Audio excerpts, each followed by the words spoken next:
যখন আমি বলছিলাম একটা ডায়লগ দিচ্ছিলাম পেছন থেকে একজন বলছিল যে এই শাবনূর ম্যাডামের ফিল পাইছি রে। মানে তারা নিজে থেকে বলছে যে আমরা যেই মুডে আসছিলাম কিংবা যেই মুডে সিনেমাটা দেখলাম এটা আমাদের পয়সা উসুল সিনেমা। And এইভাবেই আসলে সবসময় সাপোর্ট দিয়ে যাবেন। হ্যাঁ, টগর এবং জয়িতার জন্য দোয়া করবেন। অসাধারণ, খুবই অসাধারণ। মানে এটা আসলে যারা হাফ টাইমের পরে দেখছে না তারা আরও বেশি কানেক্ট করতে পারছিল। এবং সত্যি কথা বলি, আমরা যেহেতু এবার আমরা ডিসিশন নিয়েছি যে আমরা কোনো ফেক কোনো কিছু বলবো না। আমরা সবসময় গতানুগতিক কথা বলে আসি যে খুব ভালো সাড়া পাচ্ছি, হ্যান পাচ্ছি, ত্যান পাচ্ছি, পরে যেয়ে দেখি কিছুই না। বাট এখন আমরা সত্যি কথা বলি, যেহেতু এটা আমার বলাটা একদমই উচিত না, আমি শাবনূর ম্যামের অনেক বড় ভক্ত এবং সবাই খুব বড় ভক্ত। আমরা জাস্ট একটা শর্টে যখন আমি বলছিলাম একটা ডায়লগ দিচ্ছিলাম পেছন থেকে একজন বলছিল যে এই শাবনূর ম্যাডামের ফিল পাইছি রে। তো যদিও আমি তার ধারের কাছে একদমই যেতে পারবো না।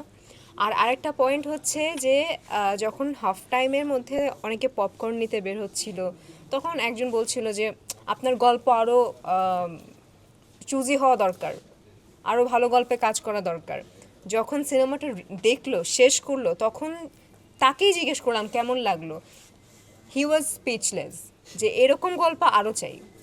মানে ব্যাপারটা হয়ে গেছে এরকম। সো অসাধারণ। এবং আমরা তো চাইলেই পারতাম যে একদম ঠিক আছে একটু দেখছি, দেখে বের হয়ে যাই। বাট পুরোটা সিনেমা আমরা দর্শকদের সাথে দেখেছি, দর্শক হয়ে দেখেছি, কোনো নায়ক নায়িকা ফিল নেই। বাট খুব ভালো লেগেছে, খুব বেশি ভালো লেগেছে। শেষ করলাম যখন মুভিটা, এখানে ঢাকা ভার্সিটি সহ বেশ কিছু ভার্সিটির প্রফেসররা ছিলেন। তো ওনারা আসলে অনেক বেশি খুব বেশি এক্সপেকটেশন নিয়ে ওনারা আসলে ছবিটা দেখতে বসেননি, কিন্তু বের হওয়ার সময় ওনারা বেশ কিছু কথা বলেছেন যে সিনেমাটা তাদের হচ্ছে খুব ভালো লেগেছে।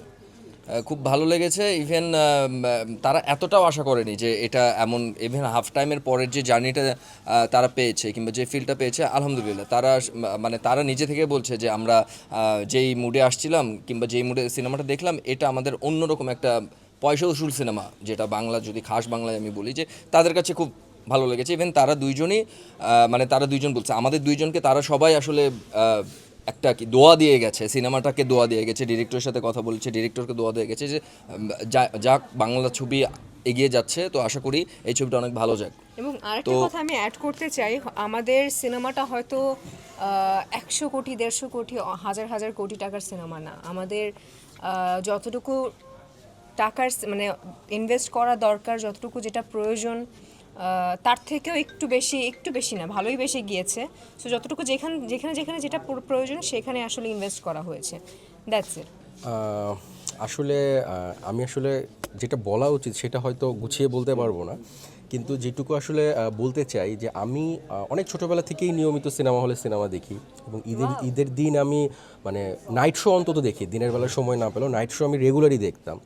তো এবারও আসলে সিনেমা হলে সিনেমা দেখার অভিজ্ঞতাটা আসলে খুবই খুবই কী বলবো, মানে খুবই স্পেশাল। এবং আসলে আমি যখন বসে আমারই গল্প আমারই ছবি দেখছি, এটা আসলে মানে ভাষায় কিভাবে এক্সপ্রেস করা যায় এই মুহূর্তে আমি সেটা করতে পারছি না। বাট আলহামদুলিল্লাহ যে আমার একটা স্বপ্ন ছিল, টার্গেট ছিল, সেটা আমি করতে পেরেছি এবং তার চাইতেও অনেক বেশি হ্যাপি। আপনারা অনেকেই জানেন যে এটা আমার দ্বিতীয় সিনেমা। প্রথম ছবি ছিল নাকফুলের কাব্য। সো আমি লাকি অ্যান্ড ব্লেসড এই কারণে, আমার নাকফুলের কাব্যে যেই কাস্টিং ছিল, যেই আর্টিস্ট ছিল আদর ভাই এবং পূজা, আমি তাদেরকে নিয়েই আসলে এই ছবিটায় আসতে পেরেছি প্রথম ছবি হিসেবেও। সো এটা একটা ভালো লাগার বিষয়। আর দর্শকরা যে কথাগুলো বলে গেছে, যে কমেন্টগুলো করে গেছে, সেটা আসলে প্রত্যেকটা শব্দ প্রত্যেকটা লাইনই আসলে আমার জন্য খুবই অনেক বড় ব্লেসিং, অনেক বড় ব্লেসিং। অ্যান্ড আমি চাই এই ধারাবাহিকতাটা থাকুক। আপনারা আমার জন্য দোয়া করবেন, টগরের জন্য দোয়া করবেন, টগর জুটির জন্য দোয়া করবেন।